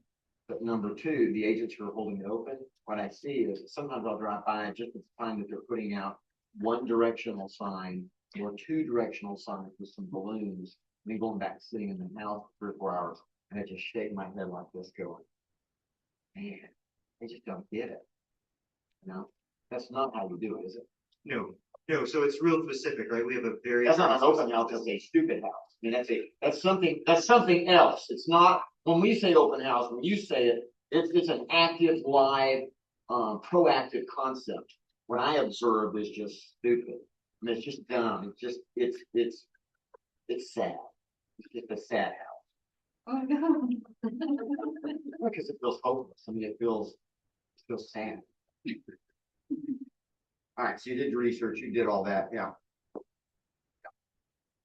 Yeah, I remember an agent, I won't call out his name, he knows who he is. But when he's actually an amazing agent, has built an incredible business. But when he was a brand new agent, I was training new agents. He was in my class, and he said, go hold an open house. And the next weekend he came back and this new agent we were following up, and he said, you're a liar. And I said, what do you mean? He said, I held an open house and nobody showed up. And I said, well, where'd you have it? And it turns out he'd gone like 15 or 20 minutes out of town, up a winding road in the hill, in the back roads, and it held that open all weekend. I think you need to do your research and choose your times wisely and choose the house wisely. Yeah. And also be committed to the area, which is a big deal. You're not doing that. You're not doing one house in that area one time. You're either doing one house multiple times or you're doing multiple houses in the same area. Your goal is to be in the area. Correct. So that they are used to seeing us on a weekly basis at all times too. So people, right, there's different traffic patterns. We'll hit some people that'll drive by our signs in the morning, some people at lunch, some people on the weekends. So it's branding as well. Right, exactly. All right. So obviously you need to generate traffic. How do you do it? Yeah, so we have a real specific system. We actually meet the team meets Monday morning, and we actually select our open houses 2 weeks in advance. And that allows us to get the whole system done. So first, So is it safe to say that you're open housing a farm to death? Yeah, we are. Okay, I just wanted to, okay. And ultimately, we know if we do, we're gonna get the enough leads to build the business. So we've added actually some steps this year to actually plus our open houses, generate more traffic and generate more leads. We've already seen some increases. We've added, we used to do it just 1 week in advance. Now we do it 2 weeks in advance because we send out mailings and we do those to owner occupieds so that we're connecting with future sellers and renters in those neighborhoods, non-owner occupied, to connect with the renters that are around that house. Because right now in our market, they can buy for what they're renting it for. So we're mailing something where we have a commitment to door knock before our open house, and the team's committed to 15 doors before that open house. And it'll get too crazy. And what's that? Not. My name is Chris Flores. We're holding an open house down the street. It's another house that we have listed in your neighborhood. We wanted to invite you to come down. We're going to be there from 1 to 3. I'd love to have you stop by, see what they did with the house, get an idea of values, as well as if you know of anybody, your friends, family, workmates that you think might enjoy living in this neighborhood. We'd love to have you call them and invite them as well. Awesome. Will there be food? So we door knock. If you go back 1 second, so we door knock. We place signs out. A sign goes into the yard, typically on Tuesday or Wednesday before the open. It just says open Saturday, open Sunday, or whatever day we might be doing it, about 4 or 5 days in advance. And we actually get sign calls from the open sign as well. So we do that just so that people driving by, if we're not there, they know it's open. Our internet advertising starts a week in advance, and we post every single day that this house is going to be open. This house is going to be open. This house is going to be open. We get the closest 50 neighbors from our title company, phone numbers, and then we call those neighbors as well. So some of the people that we knock on the door, they already got a call from us, letting them know that it was going to be open as well. And again, we're connecting with future buyers and future sellers by doing that. And then one thing we do is call everybody that's ever call or email anyone that's emailed about the house or called in about the house, because oftentimes they won't make an appointment with us, but they'll show up to an open. Right. So our goal, number one goal in holding the open, is not necessarily to sell that house, it's just to get leads. So all of our team members, we work off an iPad. We have a Google Doc that basically is a lead sheet. And as they walk in, our goal is to get their name. And as we're going through conversations is to get their contact information. We don't use flyers. Everything what we do is digital. So we have our admin set up a Dropbox folder for that open. It has a flyer of that house that we could email to them right off our iPad if they want that information. We have comps for the neighborhood that we could email to them if they want that information. That's how you get their email. And we have a market report. So that's how we get their email. Nothing is paper. Really need paper. And so the other thing we do is we have a market report, and as they come in, we basically ask one question: are you out shopping for a home today, or do you happen to be a neighbor? So we immediately know, are we going down a buyer trail or are we going down a seller trail? If it's a buyer trail, great. How have you been looking for homes? If it's a seller, are you interested in knowing what the values of the neighborhood are? And then we have reports, right? A total market overview that, again, we can email. So we've connected with the seller, connected with the buyer. And is your goal to, if anyone shows up, if we get them into the database? Correct. And then what are we doing with the database? So the database, we're on we've increased our 33 touch to about a 46 touch. Everything extra above the 33, they're all economic reports. And they get a call. Obviously, we're following up. So they get a call back that day or the following day, depending on really the buyer's agent schedule. But within 24 hours, they get a call back. Or if we didn't get their number, they're going to get the economic report, and they're going to get immediately into our EH database, which is going to touch up to them. We should have called this the Ninja Open House. Well, it's very purposeful, and I really congratulate you, because most people, again, they think that an open house or any lead generation can be approached willy-nilly and be successful. It can be approached willy-nilly, but it's not. It's going to be spotty on the success. But if you approach something with purpose, with scripts, with intent, with pre-planning, yeah. Think about this. Nothing is left to chance. Nothing is left to chance. There's no chance for error anywhere in this whole process. My favorite part of the interview is Gary trying to be funny and Chris like not even responding. I know. He's like, okay, yeah, nothing to say. Okay. All right, 10 things. Who wants to go first? What were your ahas? Yes. I liked read the MREA multiple times. Yeah, he refers to that, but you see mine looks like a good Christian's Bible, like it's all marked up, tabs all over the place, right? Like I've gone through that book multiple times, referred to it over and over and over for years. Great. And number two, that's one. 9 more. Yes. Doing the work that nobody wants to do. Okay, give me an example. Like he said, he was holding opens for the builder, but nobody else wanted to do it. No one made time for it. Yeah, he was showing up and willing to do an open house without the listing agreement or anything, just knowing that he could get some business, right? Yeah, love that. Okay, there's 2. Yes. Do a open house at a farm to death. So open house farm to death. So identify your community that you want to focus on, and you're just doing open houses over and over and over again in that community. And that's one strategy that you communicate to that community, but it's one that you're going to do consistently over and over again. Okay, that's 3. Yes. Are you shopping or are you a seller? Okay, say this script. This script is really important. If you did not write this down, this is one of the most important parts out of the entire interview. It's a script that I stole and I taught in, all around the country to my team, etc., because it's so good. So we just kind of walk through that script. Are you shopping or are you a neighbor? So someone walks in and you're immediately starting out by asking, are you shopping for a home today or are you a neighbor? And that helps me identify what. Are they a buyer or are they a seller, right? Now, many times we only have a split second to gain someone's trust and engage with someone. Because they walk in and they're immediately like, oh no, I'm good, right? I just want to take a look at the house. So how do I say something that's going to engage them? And if I don't know if they're a buyer or a seller, I'm likely going to say, I'm taking a guess now, and there's a good chance I'm going to say something that's irrelevant to them. If they're a buyer and I start talking about selling, they're like, you don't get what I need, right? So immediately I understand who my audience is and what messaging is going to be relevant. Does that make sense? So it's a great script. I quickly identify, am I working with a potential buyer? Am I working with a potential seller? And what messaging is going to be relevant to them as I start to have a conversation with them. Okay. He talked about touching with someone 2 years before they actually make the transaction. Yeah, so we also know from some of that evidence of those stats that I shared with you earlier, one of the stats that's in that report is that most consumers, buyers and sellers, speak with an agent for the first time 2 years before they actually do the transaction, buy or sell.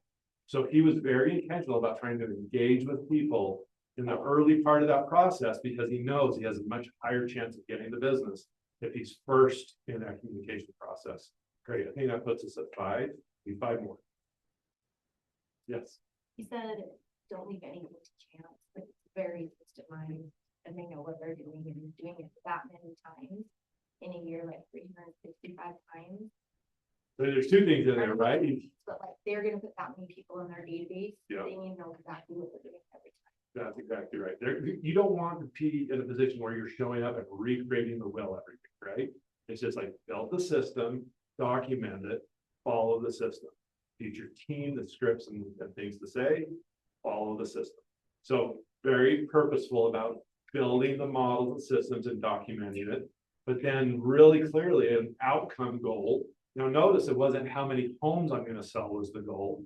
The goal was how many people I'm going to add to my database. Knowing that if he does the lead measures, the lead activities consistently, the results will show up. But you can't control the results, but you can control the lead activities, the activities of doing the calls, adding people to your database, etc.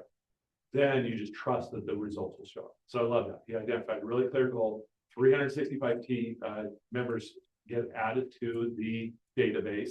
He also had a really specific goal around number of open houses per team. What was that? 50 open houses per team member per year. That means you're doing at least 1 a week during the year. Okay, I think that puts us at about 6. I need a few more. Yes, Joe. I really liked that he had the flyer, a market report, comparables for the neighborhood, all on an iPad to kind of give them a reason for them to give you an email. Yes. To send them all of that stuff. So digital content ready to kind of make an offer to them in such a way that they're going to give you the content, their information, so you can send it to them. Really smart strategy. We're going to talk more about that here to wrap things up here in a minute. Okay, Mikkel, did you have one? Marketing the open house sooner than just a couple days. 2 weeks in advance. Yeah, so 2 weeks in advance, they identify it and then they start the process of what those activities are leading up to the open house. There was a whole bunch of them, right? How many doors did they require for their agent to knock?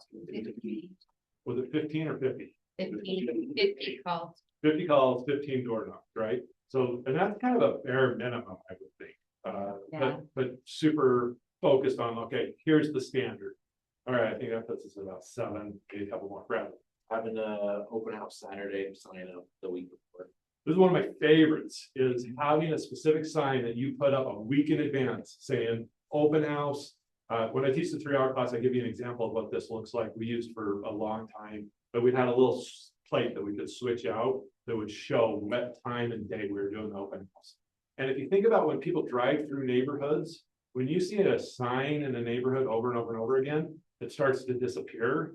So does that make sense? Like you just start forgetting that it's nothing new. So the opportunity to put something new in front of a house and people are like, oh, I haven't seen that sign before, right? It's just one more way to like freshen things up. Okay, great. I think that puts it at 8. Rusty? I loved the idea of different kinds of open houses, lunch hours, rush hours, follow the walking patterns of morning. Everybody does their open houses 11 to 2 or 11 to 1 or whatever. I loved the idea of a lunch hour open house, a rush hour open house. The walking patterns, like I thought that's, if you're in a really walkable area, that's genius. Do it the times people are going and walking, grabbing coffee, leaving for a hike, that kind of stuff. Yeah, so early in my career, I sat down with, I married way over my stats. Amazing woman. In fact, right after class today, I've got to hustle out of here because she's at a doctor's appointment that I need to go see that. But in any regard, she and I sat down early in our marriage, and I said, Heidi, I'm going to do this real estate thing. I'm going to do it in this resort community. It is hard to break into this, but it's going to pay off if I do the right things. You got to understand that it's going to be much more efficient for me to work at times that most people don't. When other families are on vacation, I'm going to be working. Holidays, weekends, so forth. I promise I'll make it up to you and we'll do other things on non-normal times. But on the busy times, I'm going to be working because it was just too big of an opportunity. So open houses were frequently on 4th of July weekends, for example, because there's a ton of people out and about, right? Like I could get my name. Now, the measure of success is not the number of people at your open house. Say this with me. The measure of success is not the number of people that attend the open house. That's only the measure of success if you do nothing else.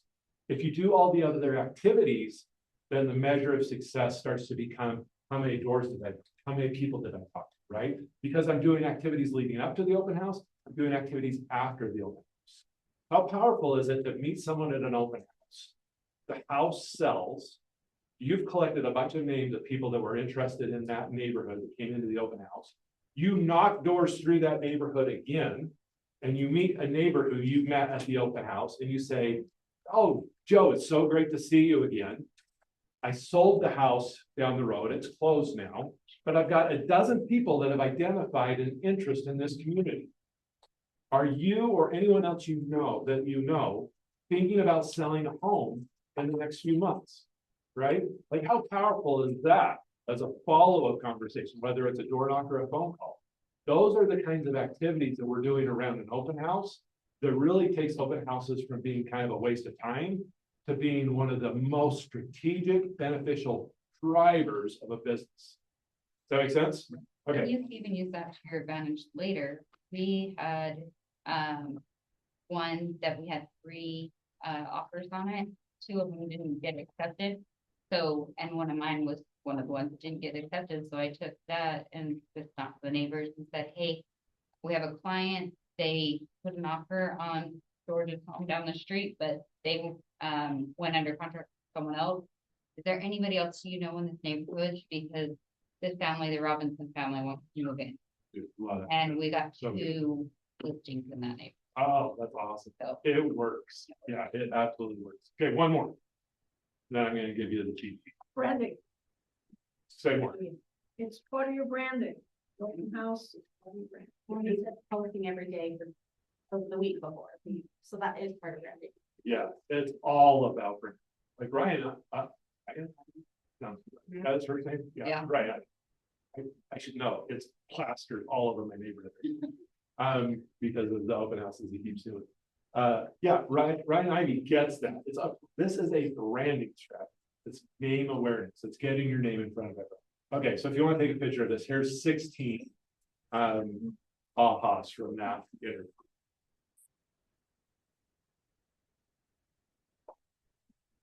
Everyone got it? Now, when I do the 3-hour class, I kind of get deeper into a bunch of these different things, and we give you some examples and go through some scripts, etc. But this will give you some things to think about at least. All right, so here is just a simple, you might take a picture of this too. We can also send out these slides if you want. But this would be just a really simplified version of a, like, I'm scratching out my open house plan.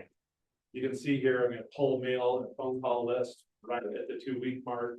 I'm going to send my seller the open house checklist that has all the things that they need to do to get the house ready. 2 weeks before the open house, I'm going to send out a postcard invite. I like structuring my postcards as an invitation to an event, right? It makes people feel invited and special. Or 1 week before, we're going to post the ads and do the media and print, etc. 3 days before the open house, we're going to do the open house this Saturday sign, a special sign that we talked about. 3 days before, we're going to knock 10 doors inside of the house, pointing across the street. We're going to do door hangers throughout the rest of the community. This is a great thing if you have a kid in junior high or a neighborhood or someone that wants to make, 50 cents a door or something like that. You just go to this door hanger on these 500 houses in this community, right? All right, so here are a number of ideas for that.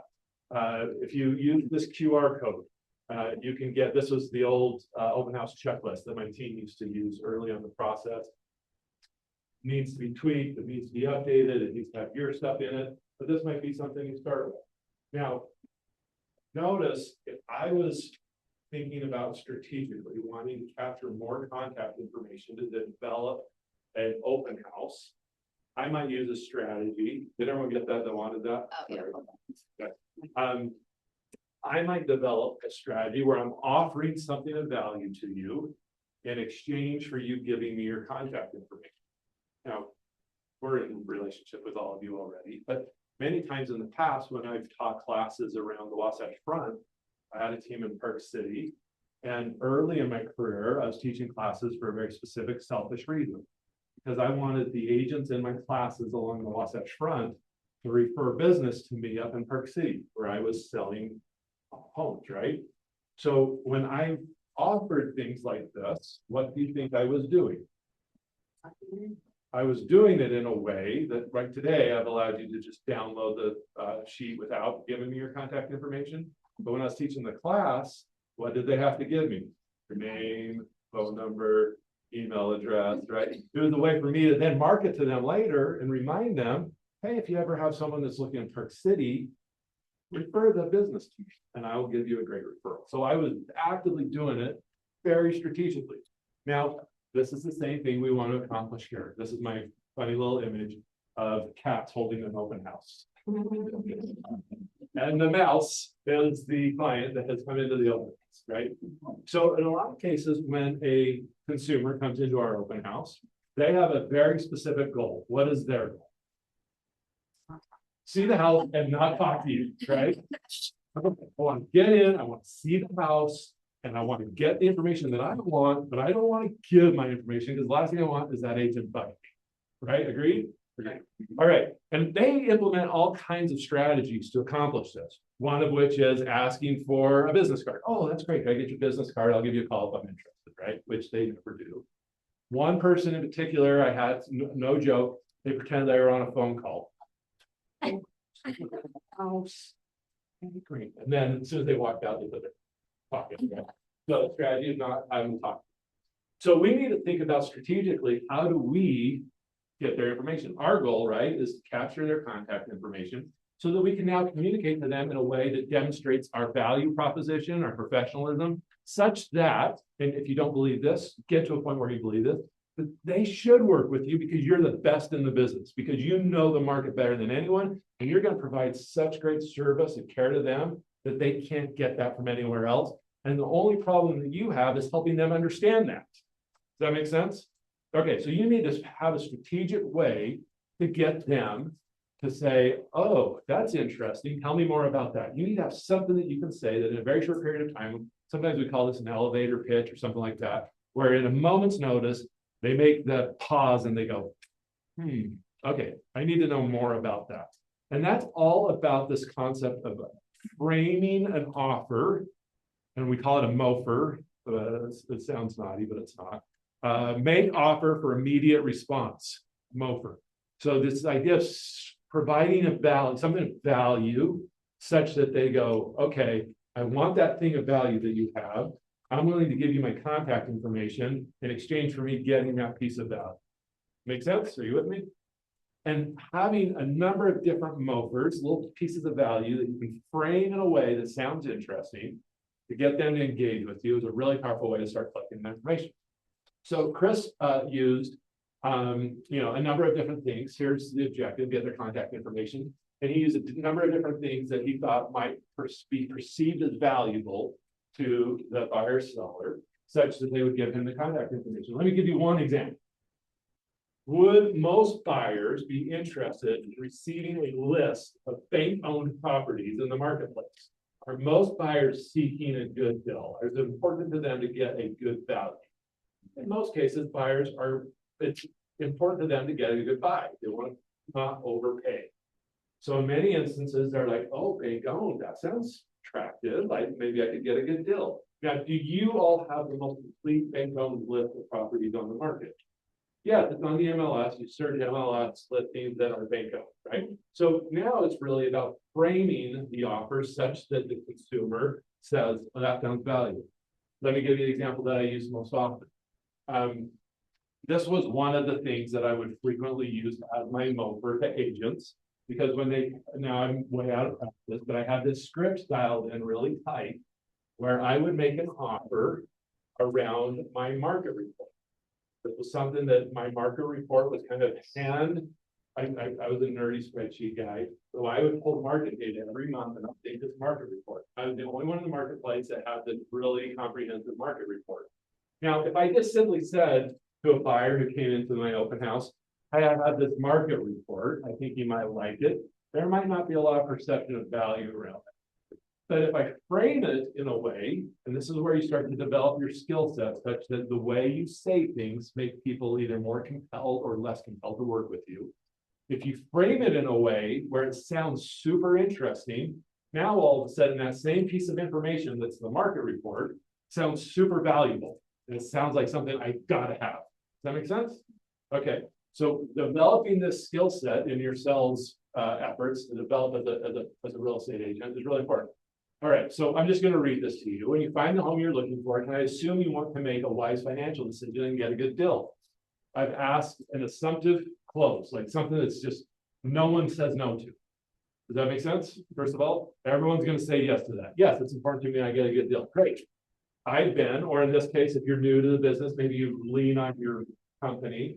So you could say, I've been selling homes in Park City for over 20 years. We are constantly one of the top selling teams in the marketplace.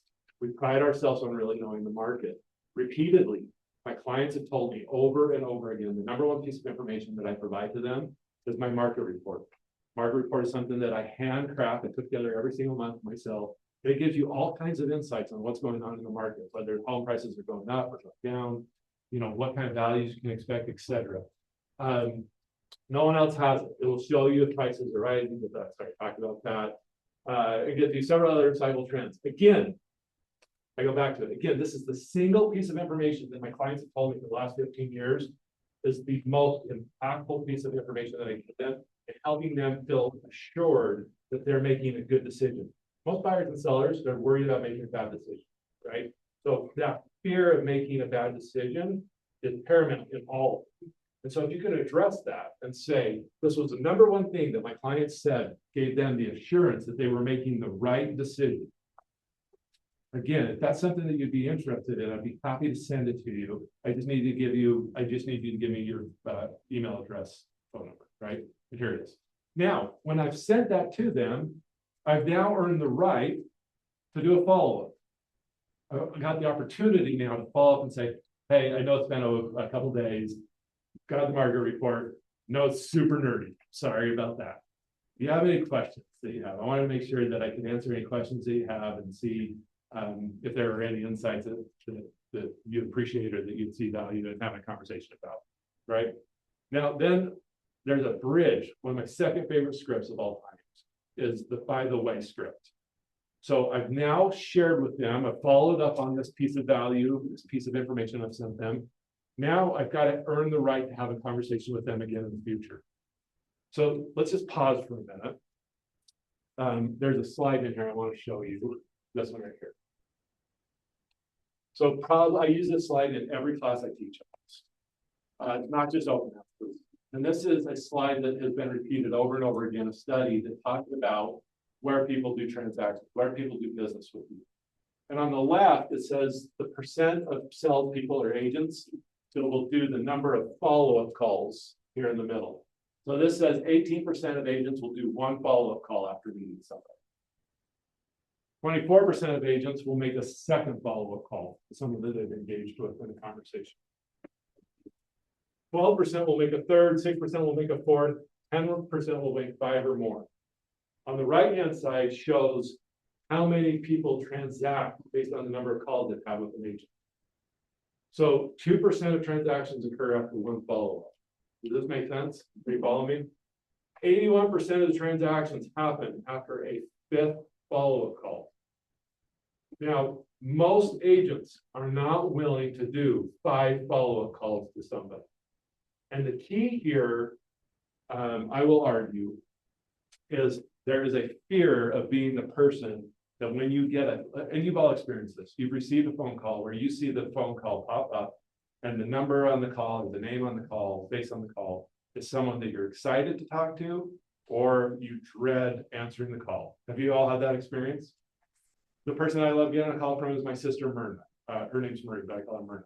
When I see her call come in, I'm excited. Versus there's other people in my family that I do not have. Now, what is the difference between those people? It's whether they're delivering energy to me or sucking the life and happiness from me. Would you agree? Yeah. Yes. This is the exact same experience of when our clients see our phone call coming in. Are they excited to see you calling, or are they disappointed to see your call? And as agents, our biggest fear is that the person receiving our call is fearful or disappointed to see our number. And they are, if your script is, hi, it's Matt Green with Keller Williams. Are you ready to sell now? Right? Like if that's your script, after 5 of those, they're going to be disappointed to get your call. So how can you consistently chain together a number of conversations where each time you're offering something of value and they're getting off the call and going, oh, that was helpful. That was insightful. That was good information. I appreciated that call. Does that make sense? So this is all about this idea, and the playbook, I'll pull this back up here in just a minute. But getting through these calls is about strategically having a system that tells you what the next conversation is. So I've earned the right to follow up on the conversation about the market report. I've given these people a market report. I've earned the right to call them. I call them up. I ask if they have any questions about the market report. And now I need a bridge to some other conversation. So for me, it was most frequently, oh, by the way. Oh, by the way, I know the conversation that we've been having about buying requires you to sell your home. And having worked with sellers in Park City for 20 years, like I've mentioned, I found that there's 7 things that they do consistently where they leave money on the table. And I'm assuming that it's important to you when you sell your home that you get the most money possible from your house. Is that a fair assumption? Yes, right? No one says no to that. Yes, I want them to start and say yes to me. Yes, awesome. If you'd like, I created just kind of a 1-pager with the 7 things that these mistakes that these sellers make that are costing them money. And I'd be happy to send you that 1-pager. Again, I'd love to work with you in the future. There's no obligation. But regardless of whether you work with someone else or you choose to sell the home on your own, I think you're going to find this 1-pager has a lot of useful information in it. Would you mind if I sent that to you? Guess how many people told me no? Almost nobody, right? So I send them the 1-page. And again, think about how I'm framing the conversation. I'm framing it as something very valuable, more so than what's actually on the paper. Because how did I build my 7 things that I Googled it. I only 7 mistakes of selling tape that leave a lot of money on the table, and then I cleaned it up. I'm like, yeah, that one makes sense. This one doesn't. This one part is Park City relevant. This one, and I cleaned it up and made it a little one pager. Put my marketing on it, and then of course had some like kind of calls to action on the bottom. It was a great little marketing piece that I could send, and in a various different conversations, I could use it as a moper where I had this thing of value that I could send to them. And now I have the excuse to do what? Follow up. You can call them in a week or two and say, hey, I know that you got the 7-page, whatever. I want to see if you have any questions, right? Oh, by the way, and now it's something else, right? What's that next thing? And I'm going to build all of that in a smart plan, something that triggers me. Hey, you're on step 3 of your 7-step follow-up. Here's what you're going to say. Here's what you're going to offer, right? So it's just helping me think through that process. When you consistently approach your business like this, suddenly you find yourself in a place where you're generating hundreds of leads every single month. You're systematically have a way to follow through to rise the most relevant leads to the top where you can spend your time and effort. That's what this is all about. That's how you start to build a business. That in 20 years, you get to work for fun, or you get to choose to stop, or you get to hand off your business and just hold a few people accountable at running your business. Does that make sense? I'm exhausted.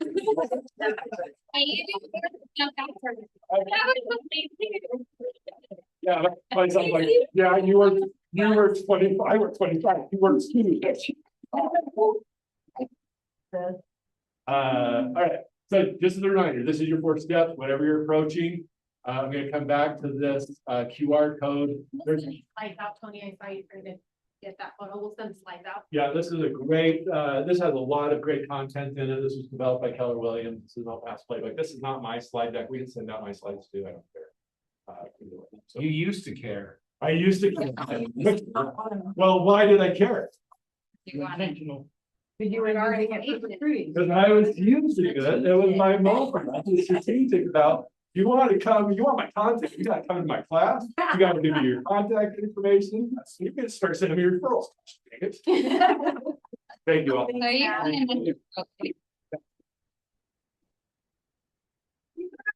see what that's normally a 3-hour class? It was so good. Thank you. Got me all fired up about open houses. I love it. No, you're awesome. Thank you so much for being here. We have today Reed with Best Systems Roofing, right? Reed. Reed. I'm here. Patient. Vinci or Bradley. Bradley.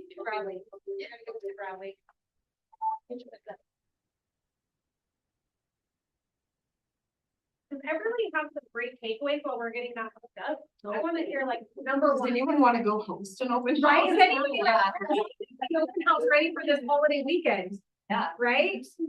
Well, we're pulling that up. Just give me a couple. I quick have ahas. two, I guys. don't know how to run, but give me a few quick ahas that you had. You're doing authors. Anyone? Aha. Oh, we're ready.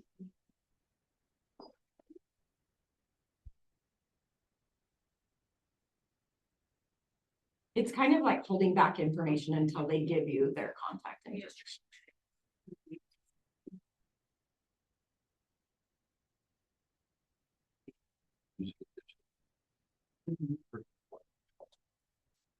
And then we don't.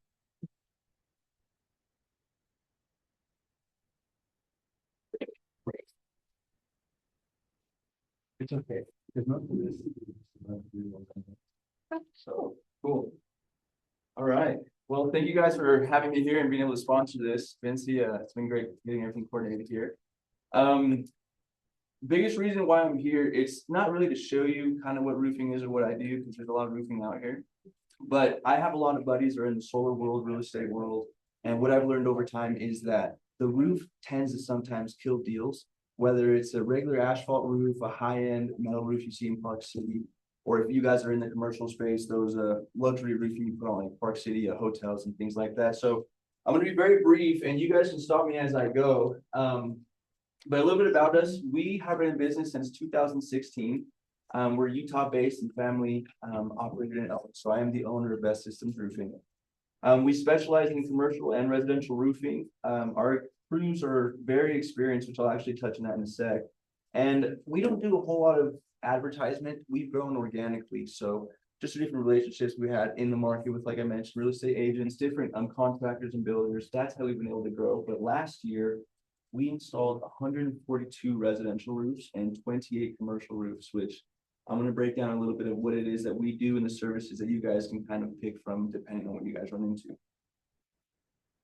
Specifically, so roof replacements, anywhere from regular roofing to commercial. It's asphalt, metal, a standing seam. The luxury Brava tile, TPO, which is more of a low slope, just the commercial white stuff that you see up on the roofs. And then commercial silicone recoating, patio, deck, and waterproofing. And kind of to mention a little bit of the amount of installs that we do. So different big players, maybe you've heard these names. There's Vertex Roofing, CTI Roofing, On Top, Stratus.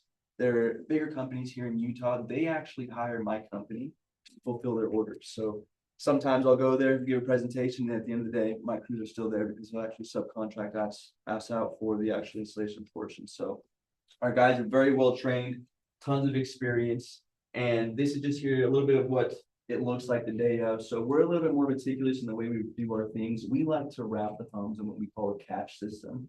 Really just protects these demos on these homes are super messy. So most of the time with the issues, especially if you're trying to sell a house without having any additional damages and something like that, we always just make sure we take the time to cover everything up.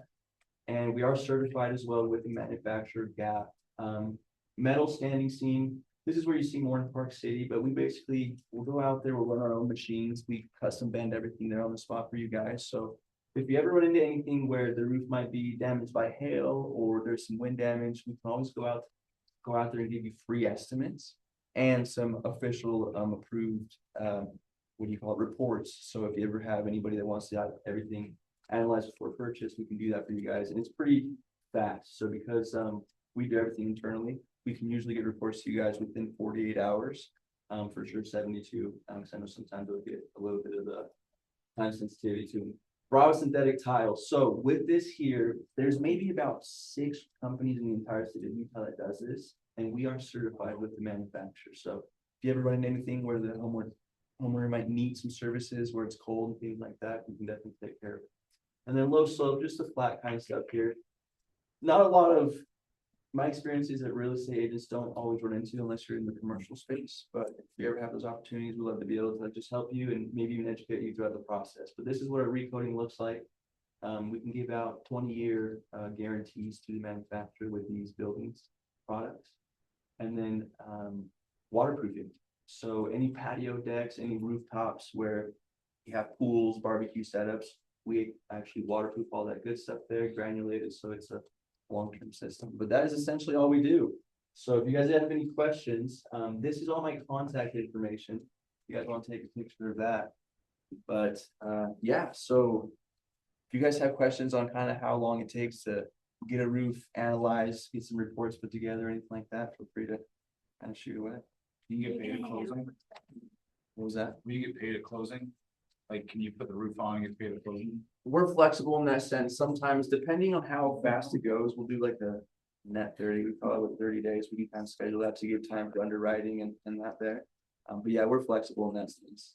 And then if you guys want to do something separate from that financing deal, we can also finance on our end. We have some financing options as well for the roofing there. And an average $15,000 to $17,000 roof, which is most homes in Utah, you can get that down to like $300 a month. Worst case scenario, if somebody's in a pinch.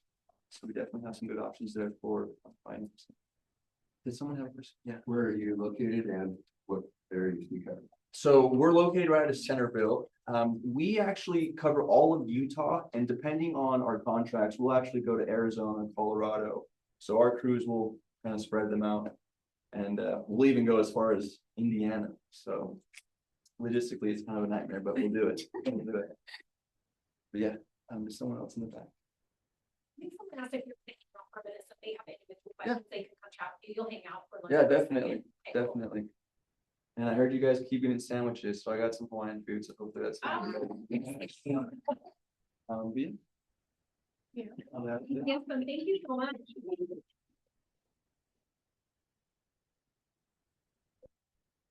Hey, if you like to get out there, make sure you chat with Green if you guys have questions about your roof. What's your,